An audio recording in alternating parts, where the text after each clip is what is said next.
Ce match, je pensais que Manchester City allait essayer de marquer au moins un but ou deux, voire deux, je sais pas. Mais City, ils ont un problème, hein. J'ai vu le match contre le Real. En fait, eux, ils jouent les 15 premières minutes à fond, vraiment à fond. Tu vois, tu te dis, ok, City est bon, en fait, City est là, c'est une équipe cohérente. Mais quand tu continues à regarder, tu vois que non, non, pas du tout, pas du tout, du tout. Ils sont vraiment malades.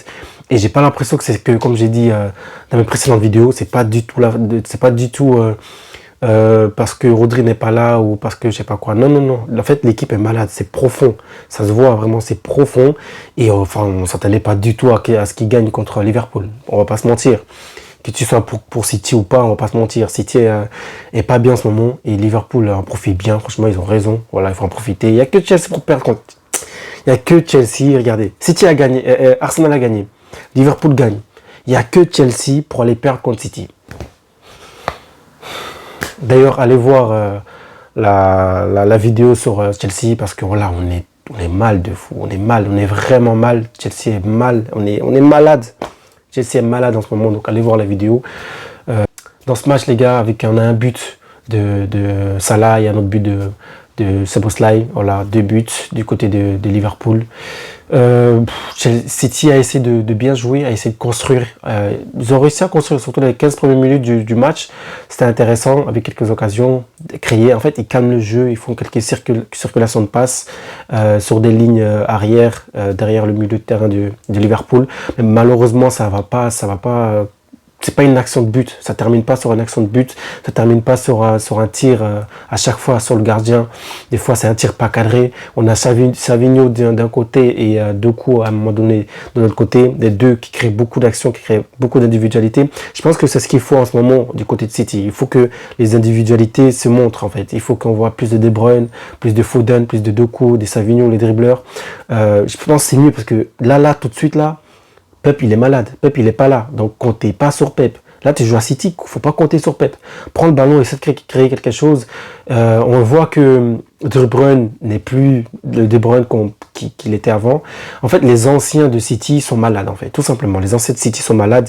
Que ce soit De Bruyne, que ce soit, je sais pas, Gundogan ou j'en sais rien, ou derrière les défenseurs à qui encore c'est un nouveau. Mais en fait, tous les nouveaux de City, ça va encore. Ils ont pas l'air trop malades. Les nouveaux qui datent de 1 an ou 2 ans maximum, ceux qui datent de plus longtemps, ben, ils ont l'air malades. Donc, tu as des Savinho, tu as des Doku. On voit qu'ils ont envie. Même Nico Lewis, il a encore envie, tu vois. C'est ça qui est bien. Mais quand tu vois des De Bruyne, ils jouent, mais sans conviction. On n'a pas l'impression que le gars se donne à fond. On a juste l'impression que le gars, bah, il est en train de travailler. Comme si c'était un travail. C'est la première fois que je vois un joueur de foot jouer, on dirait il travaille, tu vois, genre, c'est ce qu'il faut faire, donc je le fais, c'est tout. C'est ce que je vois en De Bruyne. Vraiment, je vois rien d'autre. Nico Lewis, Foden, ça joue mieux que lui. Mais vraiment, ça joue mieux que lui. Alors, c'est pas comme s'il avait été catastrophique, pas du tout. Mais en général, l'équipe de City, dans les 15 premières minutes, ils se sont donnés à fond. Et dans la suite du match, bah non, pas du tout. Pas du tout. Tu vois, et c'est la deuxième période aussi, la même chose. Deuxième période, ça calme le jeu, ça fait des passes. Ça essaie de créer quelque chose, ça lâche des frappes d'ailleurs, ça tire, ça part en l'air. Ouais, les frappes non cadrées aussi, c'est un problème les gars. Faut commencer à cadrer les frappes aussi. Non mais quand tu vois cette équipe de City, t'as envie qu'ils se réveillent, qu'ils fassent quelque chose. Mais non, non, non, ils sont très malades, ils sont vraiment très malades. Et cette équipe, comme j'ai dit, on a des anciens comme Ederson, comme De Bruyne, comme Gundogan, comme Gvardiol, si on peut dire, parce que ça fait à peu près 3 ans qu'il est là.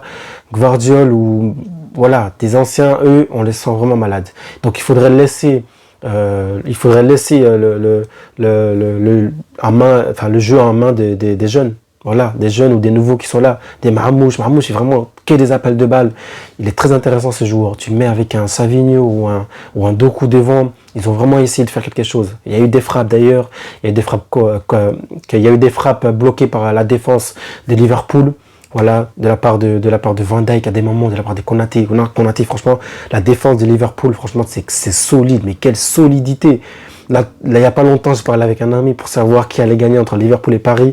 En regardant ce match, je me dis, mais je sais pas en fait. Je pensais vraiment que ça allait être une équipe, mais je sais vraiment plus parce que les deux équipes là, c'est incroyable. Donc quand je vois ce Liverpool, comment ils jouent, je me dis, mais comment on va faire?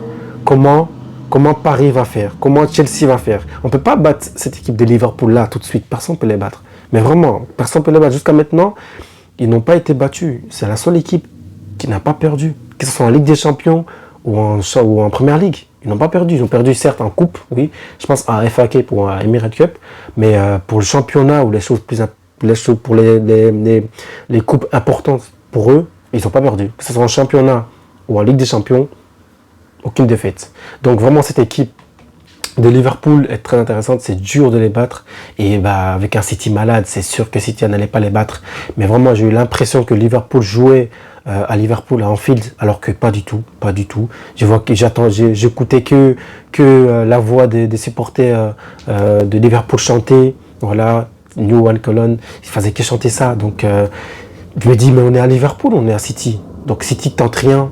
City a essayé de tenter, mais City a été bloqué à chaque fois. On a l'agressivité des joueurs de Liverpool. On voit que Arnold qui fait des appels de balles. Alors, il y a un truc que je dois expliquer justement pour Arnold, pour Liverpool en général. Voilà, j'ai un tableau là. Je vais vous présenter comment Liverpool joue en fait. Liverpool joue d'une manière assez intéressante. D'ailleurs, là, on va dire c'est City, là c'est Liverpool. Voilà, bleu, donc le rouge. Alors, on va commencer par Liverpool. Liverpool joue d'une manière où c'est souvent, par exemple, Robertson va rentrer, Arnold qui rentre,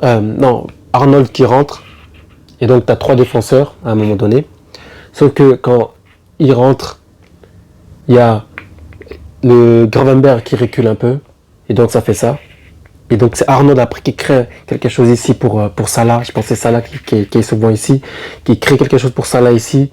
Et donc ça fait une très bonne attaque parce que quand City récupère le ballon, il y a déjà une couverture de la part de Gravenberch derrière qui bloque une passe qui pourrait passer peut-être pour Doku, pour Savinho, voilà.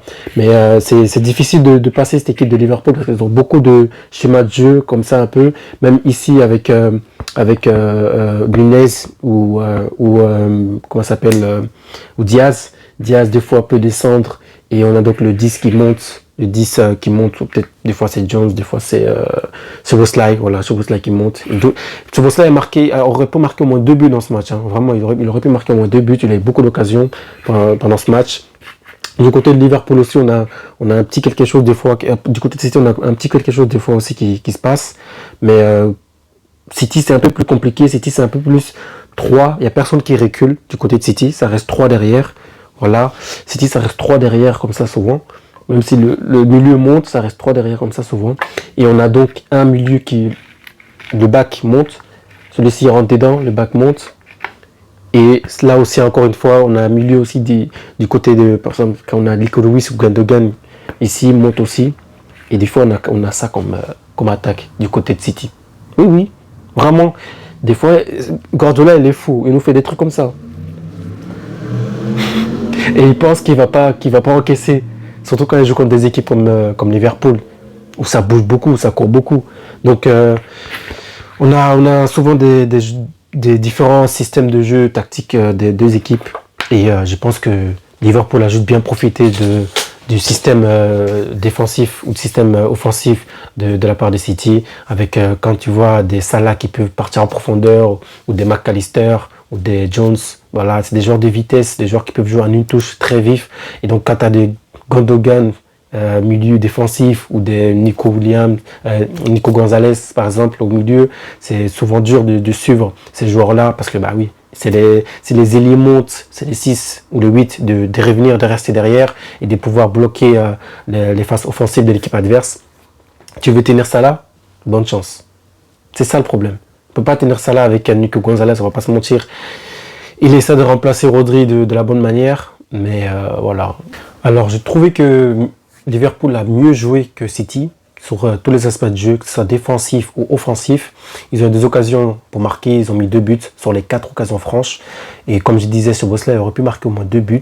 Il y a eu aussi des buts de Salah, bien sûr, avant. Et il y a aussi eu des frappes lointaines de la part du milieu de terrain, Gravenberch qui a tiré aussi. Mais côté de City, on n'a pas eu beaucoup de... vers les 10 dernières ou 20 dernières minutes, City a essayé de marquer, City a créé un peu d'occasion, mais n'arrivait pas à marquer encore une fois. Vraiment, la défense est solide. La défense de Liverpool est très solide. Donc, ça nous donne donc un score de 2-0. City est vraiment malade. Donc City reste à la 4e place, c'est bien pour Chelsea, mais enfin, si c'est bien pour Chelsea, je sais même pas. Franchement, je commence à m'énerver cette équipe. Comment il commence à m'énerver. Alors les gars, City reste donc à la 4e place, je pense. Et donc Arsenal, Liverpool continue son chemin vers le titre. Personne va les arrêter, vraiment personne va les arrêter. Personne va les arrêter. Donc les gars, abonnez-vous, likez, commentez et dites-moi si vous pensez que les Arsenal peut être champion, peut battre Liverpool ou ralentir Liverpool. Et dites-moi aussi si Manchester City peut se réélever et essayer d'aller en Ligue des Champions, de prendre une place en Ligue des Champions, vu que Chelsea, ils n'ont pas envie. Voilà, apparemment Chelsea n'a pas envie. Donc voilà, dites-nous ça. Abonnez-vous, likez, commentez.